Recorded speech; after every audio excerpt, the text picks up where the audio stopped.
اعوذ باللہ من الشیطان اللعین الرجیم بسم اللہ الرحمن الرحیم الحمد للہ رب العالمین الصلاة والسلام علی اشرف الانبیاء والمرسلین وسید العربی والعجم وجد الحسن والحسین بالقاسم محمد اللهم صل على محمد وآل بیتہ الطیبین الطاہرین ولعنۃ اللہ علی اعدائہم اجمعین من الآن الی قیام یوم الدین رب اشرح لی صدری ویسر لی امری واحلل عقدۃ من لسانی یفقہوا قولی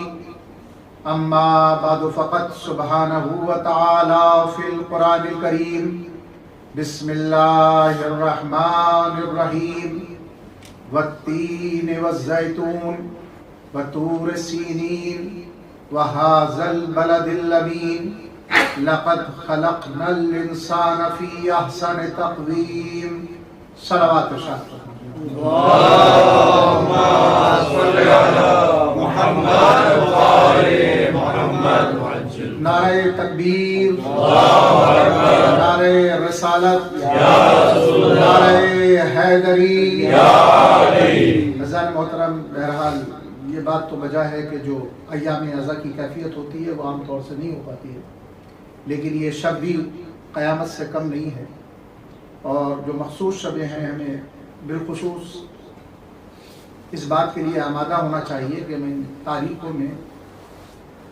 خود اپنے احباب کے ساتھ حاضر رہیں، کیونکہ جو انہیں یاد رکھتا ہے پھر اہل بیت انہیں کبھی فراموش نہیں کرتے۔ اور کیونکہ میری 2 تقریریں ہو گئی ہیں اور آج سے میں بھی چاہ رہا ہوں کہ ایک مخصوص موضوع کا آغاز کر دیا جائے، اور انشاءاللہ پھر یہاں سے اب جو مجالس اور محفل کا سلسلہ رہے وہ پے در پہ ایک موضوع کے اوپر ہوتا رہے انشاءاللہ۔ باواز بلند صلوات ارشاد فرمائیں۔ اللهم صل علی محمد وآل محمد۔ اور انشاءاللہ کوشش یہ کروں گا کہ جو 60 اور 62 تقریریں پہلے ہو چکی ہیں ان سے کوئی ٹکراؤ نہ ہو ایک دوسرے میں انشاءاللہ۔ صلوات پڑھیں محمد وآل محمد۔ اللهم صل علی محمد وآل محمد۔ جہاں سے بات کا آغاز کیا ہے وہاں سے پروردگار عالم اپنی بات کا آغاز قسم سے کر رہا ہے۔ والتین، تین کی قسم، والزیتون، زیتون کی قسم، وطور سینین وہذا البلد الامین، طور سینا کی قسم، بلد امین شہر مکہ کی قسم۔ پروردگار عالم نے کنٹینیو کے قسمیں کھائی، اور قسمیں کھانے کے بعد پھر اس نے ہمیں ایک خاص موضوع دیا ہے جس موضوع پر گفتگو۔ لقد خلقنا الانسان فی احسن تقویم، ہم نے انسان کو احسن تقویم پر پیدا کیا، یعنی اللہ نے پہلے چند قسمیں کھائی اور قسمیں کھانے کے بعد اس وعدہ اللہ شریک نے کہا کہ ہم نے انسان کو احسن تقویم پہ پیدا کیا، اور انسانیت سے متعلق اور انسانوں سے متعلق قرآن میں متعدد جگہوں پر مختلف آیتوں میں مختلف انداز سے انسان کا بیان نظر آتا ہے۔ کبھی پروردگار عالم کسی مقام پہ ارشاد فرماتا ہے من نطفۃ امشاج، تم اپنی حقیقت کی طرف دیکھو تو صحیح تم کیا تھے، نطفہ امشاج تھے۔ اور پھر متعدد جگہوں پہ پروردگار عالم نے انسانوں کے بارے میں بیان کیا، اور ایک مقام پہ پھر قسم کھاتے ہوئے انسانیت کو متوجہ کیا۔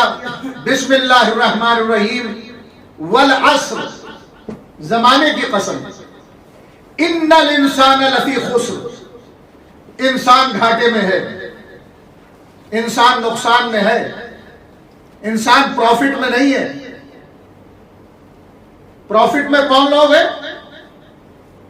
یا ایھا الذین، وہ لوگ کہ جو ایمان لائے اور جنہوں نے عمل صالح انجام دیے، انہوں نے حق کی بھی تلقین کی اور صبر کی بھی تلقین کی. یعنی پروردگار عالم قرآن کریم میں کبھی انسان کو عظیم بتا رہا ہے اور کبھی اتنا پست بتا رہا ہے کہ من نطفۃ امشاج، تمہاری حقیقت کیا ہے، اور کبھی متوجہ کر رہا ہے کہ دیکھو اپنے آپ کو فائدے میں نہ سمجھنا، گھاٹے میں ہو. کبھی خوش فہمی میں مبتلا نہ ہو، ہم تو فائدے ہی فائدے میں ہیں، ہم تو پروفٹ ہی پروفٹ میں نہیں.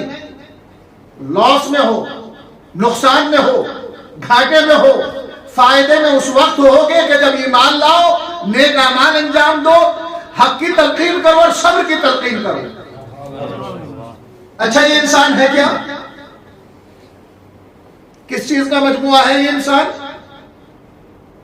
عام طور سے اگر کسی سے سوال کیا جائے یہ انسان کس چیز کا مجموعہ ہے تو ظاہراً لوگ یہی کہیں گے کہ 4 چیزوں کا مجموعہ ہے: آگ، پانی، مٹی اور ہوا. تو انسان 4 چیزوں کا مجموعہ نہیں ہے. توجہ رکھیے گا عزیزان گرامی، بڑی گہرائی میں لے جا کے گفتگو کرنا چاہ رہا ہوں آج آپ کو، اور آسمان کی بلندیوں تک لے جاؤں گا انشاءاللہ آپ کی ارواح کو، آپ کے نفوس کو. عام طور سے ہم یہ سمجھتے ہیں کہ انسان 4 چیزوں سے مل کے بنا ہے: آگ، پانی، مٹی، ہوا. میرے چھوٹے بھائیوں تک بھی یہ بات چاہ رہی ہے نا. انسان کتنی چیزوں سے مل کے بنا ہے؟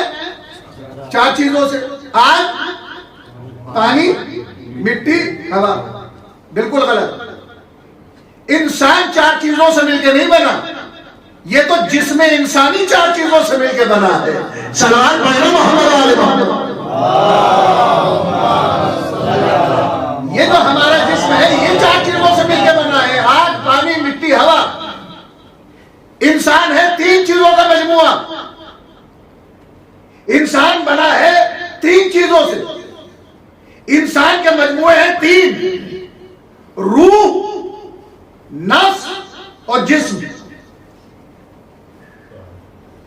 مجموعہ انسانی 3 چیزیں ہیں: روح ہے، نفس ہے، جسم ہے. یہ جسم 4 چیزوں سے مل کے بنا: آگ، پانی، مٹی، ہوا. لیکن انسان مکمل اس وقت تک نہیں ہوتا جب تک کہ جسم کے ساتھ ساتھ نفس نہ ہو اور نفس کے ساتھ ساتھ روح نہ ہو. صلوات پڑھیں محمد علی محمد.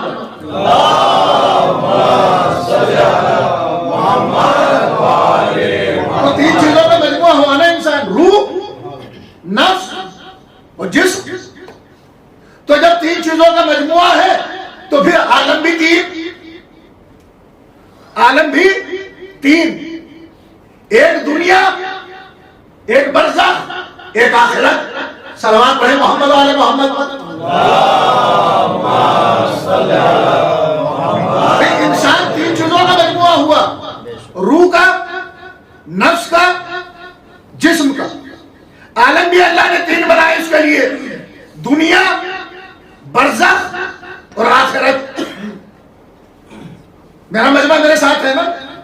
پریشان تو نہیں ہے نا؟ روح، نفس، جسم، دنیا، برزخ، آخرت. یہ روح ہے کیا؟ روح کیا ہے؟ نفس کیا ہے؟ اور جسم کیا ہے؟ جسم یہ ہے جو ہمارے پاس ہے. نفس کیا ہے؟ نفس نہ مکمل جسم ہے نہ مکمل روح ہے. توجہ رکھیے گا عزیزان گرامی، ایک جملے میں نے نفس کو آپ کو سمجھا دیا. نفس نہ مکمل روح ہے نہ مکمل جسم ہے. نفس وہ شے ہے کہ جو روح اور جسم کو بلا فصل کر دیتی ہے.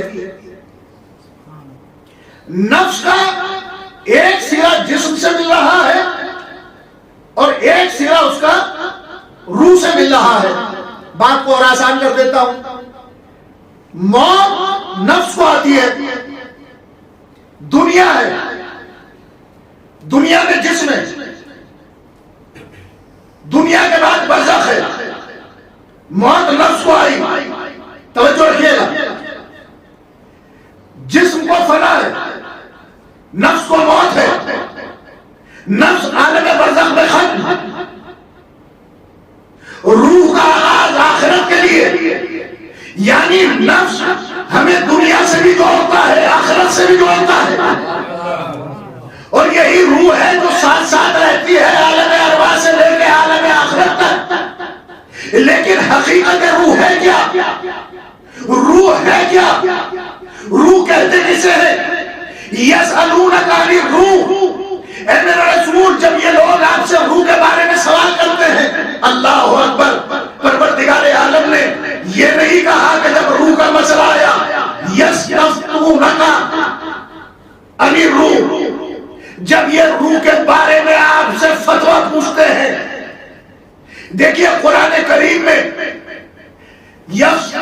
یستفتونک کا بھی لفظ استعمال ہوا اور یسألونک کا بھی لفظ استعمال ہوا، یعنی جب یہ روح کے بارے میں سوال کرتے ہیں، یہ نہیں کہا کہ جب یہ روح کے بارے میں فتویٰ پوچھتے ہیں، یعنی پروردگار عالم نے یسألونک کا لفظ استعمال کر کے بتایا کہ روح کوئی معمولی شے نہیں ہے۔ جب بھی ہم یسألونک کا لفظ استعمال کرتے ہیں تو اس سے کوئی عظیم چیز مراد ہوتی ہے۔ جب قیامت کا ذکر آیا تو وہاں پہ بھی قدرت نے یسألونک کا کہا، اور جب روح کا مسئلہ آیا تو وہاں پہ بھی یسألونک کا لفظ استعمال کر کر پروردگار عالم نے بتایا کہ یہ روح کا مسئلہ کوئی معمولی مسئلہ نہیں ہے، یہ غور کرنے والا مسئلہ ہے۔ اے میرے رسول جب آپ سے یہ لوگ سوال کرتے ہیں روح کے بارے میں، قل الروح، تو ان سے کہہ دیجئے کہ روح کچھ نہیں ہے، یہ امر ربی کا نام ہے۔ صلوات پڑھیں محمد و آل محمد۔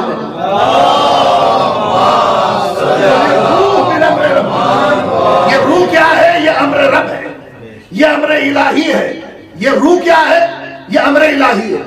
تو کیا ہر روح امر الہی ہے؟ کیا ہر روح امر الہی ہے؟ علماء نے تو اس کی الگ الگ قسمیں کی ہیں، 5 سے 6 تک بعض علماء نے اس کی قسمیں کی، لیکن میرے نزدیک جب میں نے ساری کتابوں کا مطالعہ کیا تو اس کا نچوڑ، اس کا زبدہ اور اس کا مکھن آپ کی خدمت میں پیش کر رہا ہوں۔ بر روح 2 طریقے کی ہے، ایک عام روح اور ایک خاص روح۔ اس لیے کہ کوئی روح ہے جو روح خاص ہے اسے روح کلی کہتے ہیں۔ اسے کیا کہتے ہیں؟ روح کلی۔ اللہ نے جس روح کی قسم کھائی اور کہا کہ یہ روح کچھ نہیں ہے مگر اپنے تمہارے رب کا امر ہے، تو یہ کس روح کے بارے میں کہا جا رہا ہے؟ کیا عام روح کے بارے میں؟ عام روح تو نجس جانوروں میں بھی پائی جاتی ہے، حیوانوں میں بھی پائی جاتی ہے، درختوں میں بھی پائی جاتی ہے، یہاں تک کہ پتھروں میں بھی پائی جاتی ہے۔ کیا آپ یہ سمجھتے ہیں کہ پتھروں میں روح نہیں؟ پتھروں میں روح ہے، اسی لیے تو حکماء پتھروں سے کشتہ تیار کرتے ہیں۔ جو پتھر ہے نیلم وغیرہ، ہندوستان کے اندر جو حکمت پرانی قدیم مشہور ہے، اس کے اندر ایک نسخہ ہوتا تھا جسے کہتے تھے کشتہ۔ کشتہ کیا ہے؟ وہ لوگ آگ میں کسی پتھر کو اتنا جلاتے تھے کہ اس کے بارے میں کشتے کا مطلب ہی ہوتا ہے قتل ہوا، جو قتل ہوا ہو اسے کہتے ہیں کشتہ۔ تو قتل تو وہی ہوگا جس میں روح ہو، اور یہ اتنے طاقتور کشتے ہوتے تھے جو حکماء جو ہے مریضوں کو دیتے تھے۔ تو پتھر کے اندر بھی روح ہوتی ہے، نجس جانوروں میں بھی روح ہوتی ہے، دوسری مخلوق میں بھی روح ہے، لیکن یہ عام روح ہے۔ لیکن ایک روح ہے جسے روح خاص کہتے ہیں۔ یہ کون سی روح خاص ہے؟ جو امر ربی ہے، اسی کو روح کلی کہا جاتا ہے۔ نفخت فیہ من روحی، جب میں آدم کے پتلے میں اپنی روح داخل کر دوں۔ صلوات پڑھیں محمد و آل محمد۔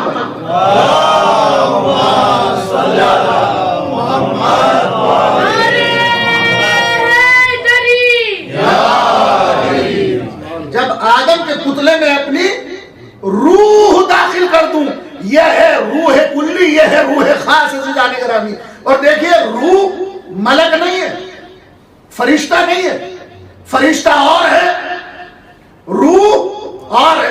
کیا آپ کو بھی سمجھانے کی ضرورت ہے؟ بسم اللہ الرحمن الرحیم، تنزل الملائکۃ والروح اور شب قدر میں نازل ہوتے ہیں ملائکہ اور روح. اس کا مطلب یہ ہوا کہ ملائکہ اور ہیں، روح اور ہے. صلوات پڑھیں محمد و آل محمد.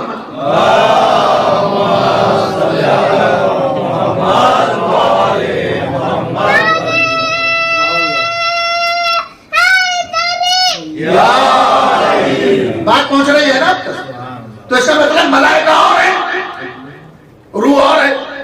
اور میں آپ کو اور آسان کر دیتا ہوں، اپنے سے اور قریب کر لیتا ہوں آپ کو، اپنے چھوٹے بھائیوں کو، کیونکہ ماشاءاللہ میں دیکھ رہا ہوں کہ آپ اکثر افراد وہ ہیں کہ جو ہر روز زیارت عاشورہ کی تقریباً پابند افراد، ورنہ شب جمعہ تو یا یوم جمعہ تو ضرور زیارت عاشورہ پہنچتے ہیں. اس میں ایک فقرہ ہے جو 100 مرتبہ ہے نا، پہلے 100 مرتبہ لعنت ہے، پھر 100 مرتبہ سلام ہے، اور پھر 100 مرتبہ لعن ہے، پھر سجدے میں دعا ہے. تو جو سلام ہے نا، وہ سلام کیا ہے؟ السلام علیکم یا ابا عبداللہ وعلی الارواح التی، سلام ہو سرکار ابا عبداللہ الحسین پر اور ان ارواح پر کہ جو نازل ہوئی ابا عبداللہ الحسین پر. صلوات پڑھیں محمد و آل محمد. روح ہے. تو روح کتنی اہم ہے، روح کتنی خاص ہے. قابل غور بات ہے کہ روح ایک ہوتی ہے کلی، روح کلی، ایک روح ہوتی ہے روح خاص. تو ہماری روح بھی خاص ہو سکتی ہے اگر ہماری روح اس روح خاص سے متصل ہو جائے. صلوات پڑھیں محمد و آل محمد.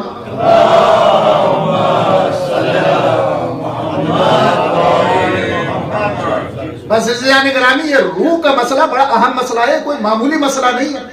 اس لیے کہ یہی روح ہے کہ جسے اذیت ہوتی ہے، یہی روح ہے جو خوشی محسوس کرتی ہے. آپ دیکھیں کہ اگر کسی انسان کے ہاتھ کو سن کر دیا جائے آپریشن کے وقت، اللہ کسی کو یہ نوبت نہ لائے، اللہ سب کو صحت و سلامتی عطا فرمائے، آپ کو تو نے عمر دے، لیکن اگر کسی کا آپریشن ہوتا ہے تو اس کے ہاتھ کو یا اس کے جسم کو سن کر دیا جاتا ہے. سن کرنے کا مطلب کیا ہے؟ انجیکشن دیا جاتا ہے تو اس حصے کے اندر بے حس و حرکت ہو جاتا ہے، اسے احساس نہیں ہوتا. ہماری زبان میں کہتے ہیں کہ اس میں روح باقی نہیں رہتی، روح باقی نہیں رہتی. تو اذیت کس چیز کو ہوتی ہے؟ روح کو ہوتی ہے.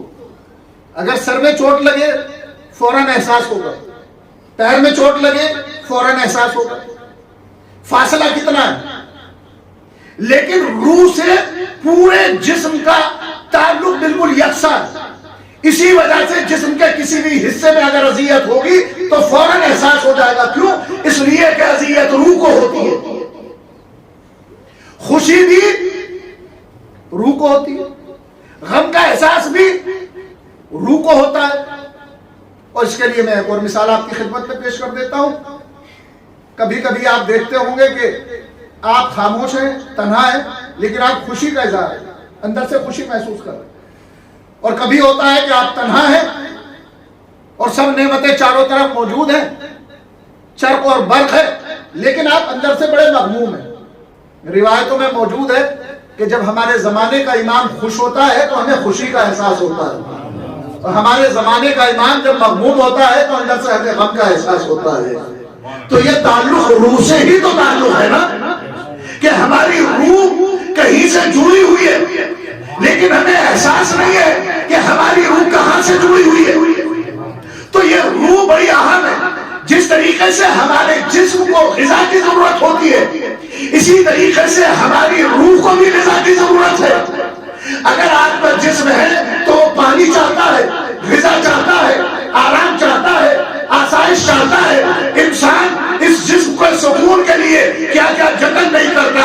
بہترین بنگلہ خریدتا ہے، بہترین گاڑی خریدتا ہے، لگژری لائف گزارنا چاہتا ہے تاکہ میرے جسم کو آرام مل جائے. کمال ہے انسان اپنے جسم کی طرف تو متوجہ ہے لیکن اپنی روح کی طرف متوجہ نہیں ہے، اپنی روح کی طرف متوجہ نہیں ہے. اور انسان مادیت کے اندر سکون تلاش کر رہا ہے، کہہ رہا ہے مولانا ہمارے پاس بہترین گاڑی ہے، بہترین بنگلہ ہے، بہترین بینک بیلنس ہے، اس کے باوجود بھی ہمیں سکون نہیں ہے. ہم نے کہا تم نے سکون کو مادیت میں تلاش کیا ہے، اگر سکون کو روحانیت میں تلاش کیا ہوگا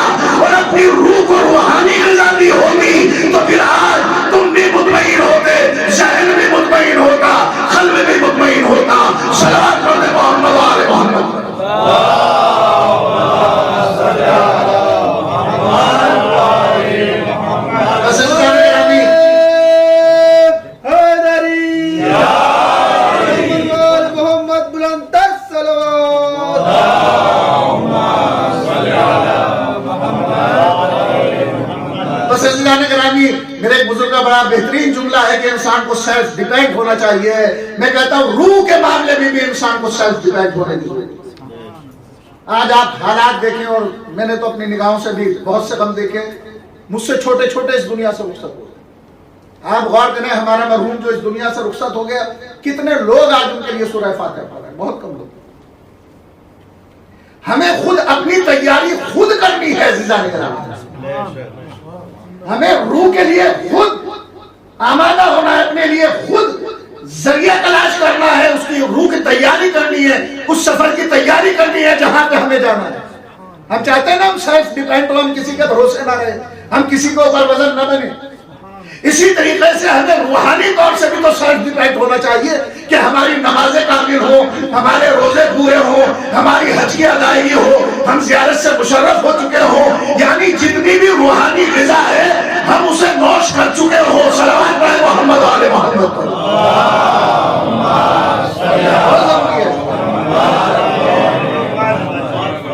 عزیزان گرامی، اور اگر کوئی یہاں پہ سو گیا تو پھر وہ ہمیشہ ہی سوتا رہے گا، اور جو یہاں پہ جا گیا وہ انشاءاللہ یہاں بھی بیدار رہے گا، برزخ میں بھی بیدار رہے گا، وہاں بھی بیدار رہے گا. عزیزان گرامی، میں آپ سے دستگزار ہوں اور آپ سے گزارش کر رہا ہوں، آپ کم سے کم، میں نے پہلے بھی عرض کیا، کم سے کم 1 گھنٹہ اپنے لیے ضرور ہے، اپنی روح کے غذا کے لیے. زیادہ نہ نکالیں، دنیاوی مصروفیات ہیں، بہرحال وہ بھی ضروری ہے، اور آپ اپنے اہل و عیال کے لیے جو کسب معاش کرتے ہیں یہ بھی عبادت ہے، اس میں کوئی دو رائے نہیں.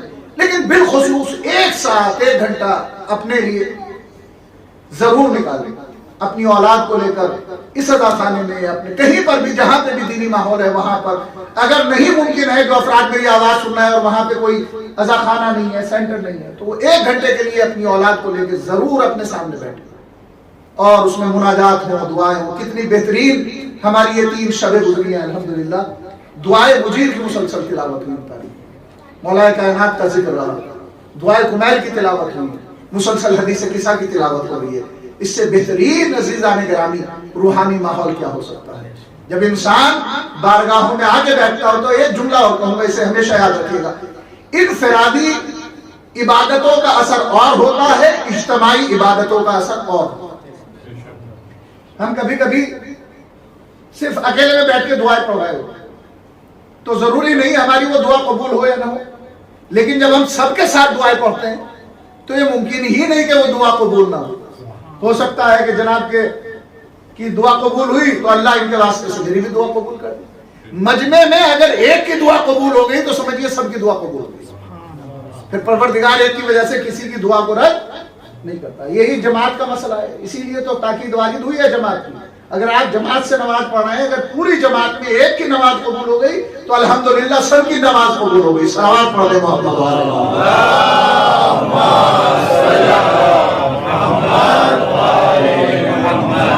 عزیزان گرامی. حقیقت ہمیں اپنی روح کو سمجھنے کی ضرورت ہے کہ ہمارے پاس روح ہے، نفس ہے، اور اس کے ساتھ ہمارے پاس جسم ہے. تو عزیزان گرامی، روح کیا ہے؟ روح ہے امر الہی. روح کیا ہے؟ امر الہی ہے. تو جب روح کلی باکمال ہوتی ہے اور روح ہے امر، تو اولو الامر کا مرتبہ کیا ہوگا؟ صلوات پڑھیں محمد آل محمد.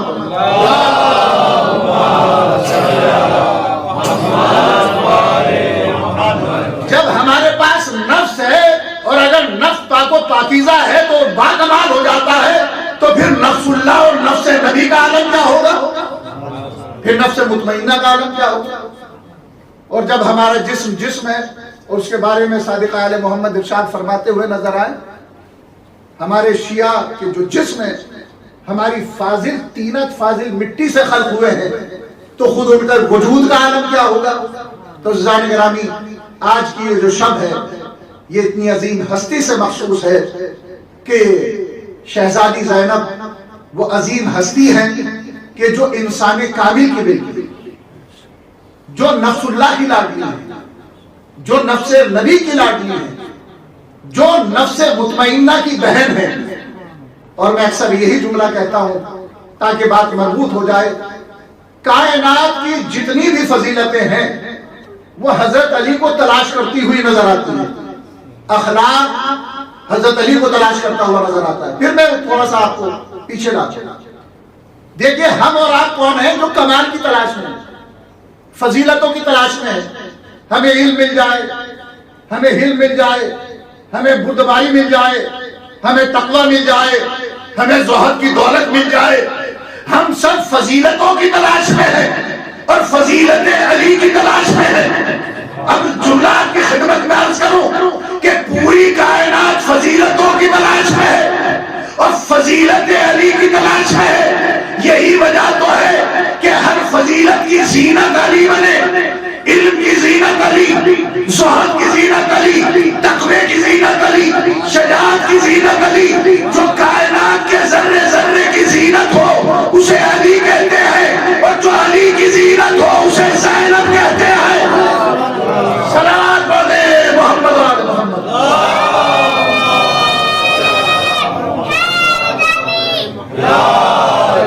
اسی لیے تو آپ کو ثانیہ زہرا کہا گیا، ثانیہ زہرا آپ کا لقب ہے۔ جب ثانیہ زہرا ہے تو پھر ہر چیز میں ثانی ہے جناب زہرا کی، تقوی میں بھی ثانی، شجاعت میں بھی ثانی، عصمت میں بھی ثانی، طہارت میں بھی ثانی۔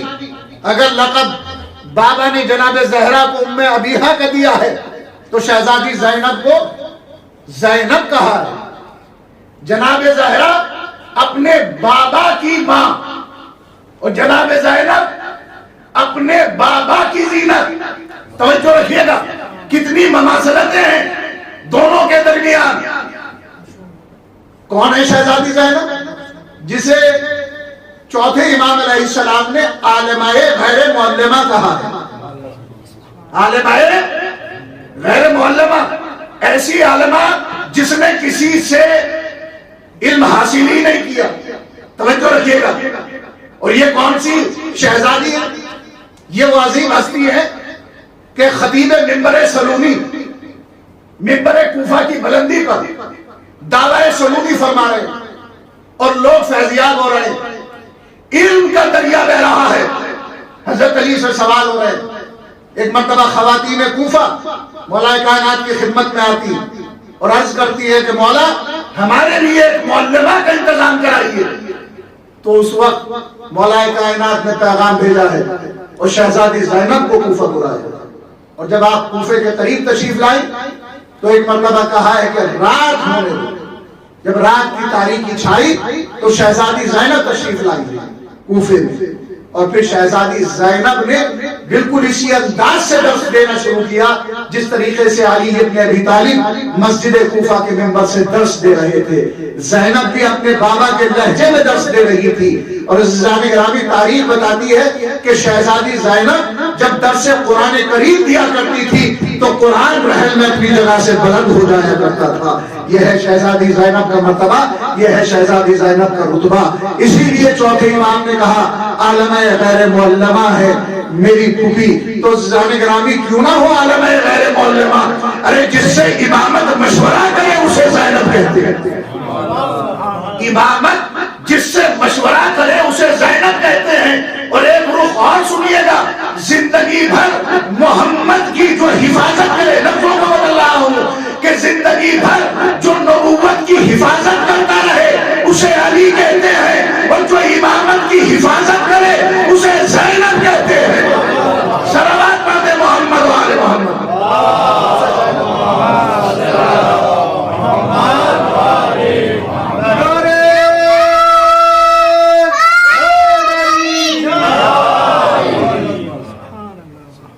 آیت اللہ مرشی ایک بہت عظیم شخصیت گزری ہے، بہت بڑے عارف گزرے۔ امام زمانہ ان کے خواب میں تشریف لائے اور آپ نے فرمایا کہ ایک شاعر ہے اس کی خدمت میں جانا اور اس سے ہمارا سلام کہنا اور اس کے ہاتھ کا بوسہ دینا، اس لیے کہ اس نے ہم اہل بیت کی شان میں ایک کلام کہا۔ آیت اللہ مرشی گئے، سلام کیا، واقعہ بیان کیا، دست بوسی کی، اس کے ہاتھ کا بوسہ دیا، شاعر چلنے لگے۔ لیکن جب چلنے لگے تو یہ خیال پیدا ہوا آخر وہ کون سا کلام ہے کہ امام زمانہ کو اتنا پسند آیا وہ کلام، اور مولا نے مجھے حکم دیا کہ سلام بھی کرو اور میری طرف سے دست بوس نہیں ہوگا۔ تو عزیزان گرامی آیت اللہ مرشی نے فرمایا کہ جاؤ اس کلام کو لے کر آؤ کہ جو تم نے اہل بیت کی شان میں۔ وہ شاعر کلام لے کر آئے. اس شاعر کا پہلا مصرع ہی یہ تھا. میں اردو ترجمہ پیش کر رہا ہوں, فارسی میں اس نے اس کلام کو لکھا کہ کربلا میں ہی دفن ہو جاتی اگر شہزادی زینب نہ ہوتی. اللہ, کربلا میں ہی رہ جاتی, سمٹ جاتی, ختم ہو جاتی اگر شہزادی زینب سلام اللہ علیہا کا وجود نہ ہوتا. اس میں کوئی دو رائے نہیں ہے عزیزان گرامی. کربلا جو کوفہ پہنچی ہے تو شہزادی زینب کی بدولت پہنچی ہے. شام کے بازاروں تک کربلا پہنچی ہے تو شہزادی زینب کی بدولت پہنچی ہے. اور آج ہم تک جو یہ کربلا پہنچی ہے اس پہ احسان ہے شہزادی زینب سلام اللہ علیہا. بڑی مظلومہ بیوی ہے عزیزان گرامی شہزادی زینب. جتنے ظلم شہزادی زینب نے دیکھے ہیں اتنے ظلم کسی نے نہیں دیکھے. میں کہوں گا شہزادی زہرا, آپ کے پہلو پہ جلتا ہوا دروازہ گرایا گیا, آپ کے اوپر بڑی مصیبتیں گری, آپ دربار میں بھی گئی لیکن آپ بے مخنا و چادر نہیں گئی. شہزادی آپ پہ بڑی مصیبتیں تو پڑی لیکن آپ نے اپنے بھائی کے لاشے کو نہیں دیکھا, بھتیجوں کے لاشے کو نہیں دیکھا. اللہ اللہ, آئیے کربلا کے میدان میں آپ کی بیٹی زینب کبھی محمد کے لاشوں پر سجدہ شکر کرتی ہوئی نظر آتی ہے, کبھی قاسم کا پائمال لاشیں کو دیکھتی ہے, کبھی بھائی عباس پہ خون میں ڈوبا ہوا علم دیکھتی ہے, کبھی علی اکبر کے سینے میں برچی کی علی دیکھتی ہے, کبھی علی اصغر کے گلے میں تیرے سے شعبہ دیکھتی ہے. ارے اتنا ہی نہیں بلکہ شمر کا چلتا ہوا خنجر تو سوکھے گلے پر یہی زینب دیکھتی ہے. فخر اتنے مصائب نہیں, خیمے جلتے ہوئے شہزادی زینب دیکھتی ہے, سروں سے اترتی ہوئی رداؤں کو بھی زینب دیکھتی ہے. کیا کہنے اس زینب کے, یہ زینب کبھی علی نظر آتی ہے, کبھی عباس بن جاتی ہے. ہاں عزیزان گرامی, 11 محرم کی صبح نمودار ہوتی ہے اور شہزادی زینب کو اس جگہ سے گزارا جاتا ہے جہاں شہداء کے لاشیں پڑے ہوئے ہیں. ہاں عزیزان گرامی, شہزادی زینب اپنے بھائی کے لاشے پہ پہنچتی ہے اور کہتی ہوئی نظر آتی ہے, میرے بھائی حسین اپنی بہن کو معاف کر دینا, تجھے کفن نہ دے سکی کیونکہ زینب خود بے ردا ہے. اللہ اللہ, ارے اب عباس بن گئی ہے زینب, سیدانیوں کے ناقے پہ سوار کرایا لیکن زینب کو کوئی سوار کرانے والا نہ تھا. زینب چلی ہے, آپ تصور کر سکتے ہیں, ارے ہمارے مرنے کے لیے یہی کافی ہے. ارے علی کی شریف بیٹی, ارے جس کوفے کی شہزادی تھی اسی کوفے میں نمک نہ وہ چادر. اللہ اللہ, شہزادی زینب کربلا سے شام تک آئی ہے. آج میں نے بڑی عجیب و غریب شہزادی زینب کی ایک تاریخ پڑھی اور وہ تاریخ یہ پڑھی کہ جس طریقے سے کربلا کے میدان میں حسین ہر لاشے کو لے کے خیمے میں پہنچے ہیں, اسی طریقے سے شہزادی زینب کربلا سے لے کے شام تک, ارے جب بھی کوئی بچہ ناقے کی بلندی سے گرتا تھا شہزادی زینب اس کے ساتھ ساتھ ارے اپنے آپ کو ناقے کی بلندی سے گرا دیتی تھی. سننا بڑا آسان ہے لیکن عالم تصور میں میرے ساتھ تو چلو. ارے شہزادی زینب کے ہاتھ بسے گردن سے بندھے ہوئے تھے, شہزادی زینب ناقے سے ہر مرتبہ اس طریقے سے گری جیسے عباس کربلا کے میدان میں سین کی بلندی سے سرزمین کربلا پر تشریف لائے تھے. اللہ اللہ, ارے شہزادی زینب نے شام کی منزلیں برداشت کی, مدینے واپس آ گئی. ارے مدینے کے بعد پھر شہزادی زینب نے شام کا سفر کیا. ارے سکینہ تنہا سو رہی تھی نا شام میں, حسین کی لاڈلی, حسین کے سینے میں سونے والی سکینہ رباب اس دنیا سے رخصت ہو گئی, لیکن شہزادی زینب جناب سکینہ کی قبر کی زیارت کے لیے چلی. جب شام میں پہنچی ایک بار میں بیان کیا, ایک ملعون بیلچہ لے کے آگے بڑھا. ارے شہزادی کے سرے اقدس بار, اللہ اللہ, میں کہوں گا شہزادی